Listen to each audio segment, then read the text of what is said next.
Hello everyone, my name is Caleb, and welcome to Rotten Pumpkin Haunts. Today, we'll be discussing if Spirit Halloween 2023 is going to be any good. In this video, I'll be talking about what we've seen from Spirit recently, and because it's their 40th anniversary, I'll be discussing if Spirit is making changes for the better or if they're following the current retail trend of simplified business marketing. Before I continue, I would like to say I am reading off of a script, so if you see my head or eyes going over in this direction, that is why. Anyways, with that out of the way, I hope you guys enjoy. Since 2017, we've seen a recent trend with Spirit Halloween's ISEs, meaning InStore Experience. The themes follow the same format every year: an entryway, a walk-through-like tunnel, and a back theme that just feels like it's being copied and pasted every year. Sure, this might make it easy for designers to just slap on a new theme and call it a day, but that's boring. In fact, the only recent in-store displays that I've actually enjoyed was the 2018 farmhouse and the 2019 boat display, only because the set designs on those were large cardboard structures that had character to them. They were different from what we've seen recently. They used a different format. But instead, we get a constantly used format with very little creativity and themes that just don't feel like Halloween. One way Spirit can improve from this is changing up the format every year. Make it different, make it unexpected. That's what you want for your guests. Another problem with the current Spirit Halloween ISEs is how bright it is in the stores. If stores like Hot Topic or even Spencer's can operate with a low light setting, why can't Spirit do the same? In fact, we've seen them do this in the early years of Spirit, so why not anymore? When you walk into a Halloween store, you should be expecting the atmosphere to sound like the name of the store. It's Halloween. It's supposed to be dark, gloomy, and scary to some extent. But current Spirit Halloween has decided for a bright, simplified, everyday retail design rather than leaving guests with a Halloween experience like never before.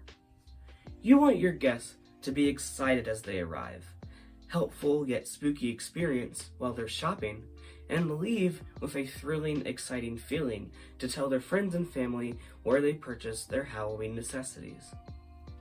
If this is what Spirit Halloween wants their customers to feel, in order to gain more customers, turning down the store lights might be a great decision. Spirit Halloween is an amazing company, with its own fandom growing each year. Many fans enjoy what Spirit has to offer, but there are fans like myself who would love to see some changes take action to better the company. For one, like we previously discussed, would be turning down the lights. This would give it a more classic, spooky Halloween store feeling. Another change I would like to see is returning back to the original box designs. The box designs for 2023 are completely gray, with this white blurry outline of the animatronic and small text describing the features of the animatronic. Honestly, the only thing I like about the modern boxes are the QR codes.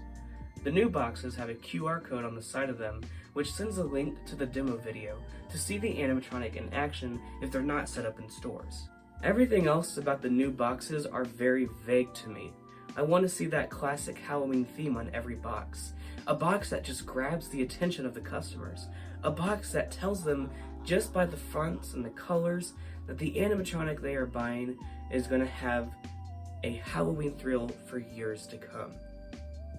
Finally, something else I would consider for Spirit is ways to handle crowds. Now, I haven't experienced flagship on opening day, nor am I knowledgeable about crowd control itself. As an employee at my local Spirit store, one of the only problems we've had is how many people are waiting in line to check out. At my store, we only have up to 4 registers. And sure, that's not bad for a small retail location, but when you live in an overpopulated city in the South, especially closer to October, and on the weekends, having a few more registers would probably help. Not only that, I also see how much space is being used for the back of the store versus the store itself. If you have enough space in a building that you're renting out, expanding the storage space versus the storage space might be beneficial to the store like mine that handle larger crowds. Again, I don't know much about how all this works out and gets planned, as well as that being my only con of working at Spirit Halloween. I don't let a little crowd get me down. Working at Spirit is super fun. So finally, what might we see for Spirit Halloween's 40th anniversary? For starters, at this point, we're probably getting a cemetery or mausoleum type theme. There have even been some leaks of tombstones. Now, whether they're for the theme or individual sale, which is very creative and awesome for people like me that collect theme pieces. Another thing I'm noticing about animatronics for this year is that they fit the theme. Since about 2018 through 2022, and especially 2020, the animatronics in the display did not relate to the theme at all. It was very upsetting last year that Dr. Loom, a scientist character, was not in the stores for Spirit Halloween's Science Lab theme, Dr. J. Reaper's Monster Laboratory. And even more upsetting, the new released prototype, Dr. Needles, not getting released at all, when yet they had the chance to release them in a fitting theme last year.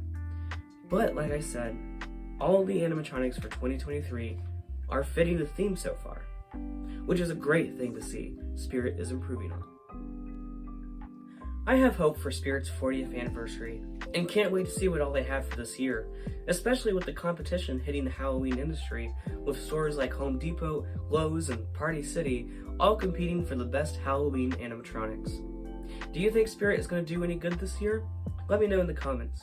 Anyways, thank you guys so much for watching. Make sure to subscribe, and I'll see you guys in the next spooky video. Bye everyone.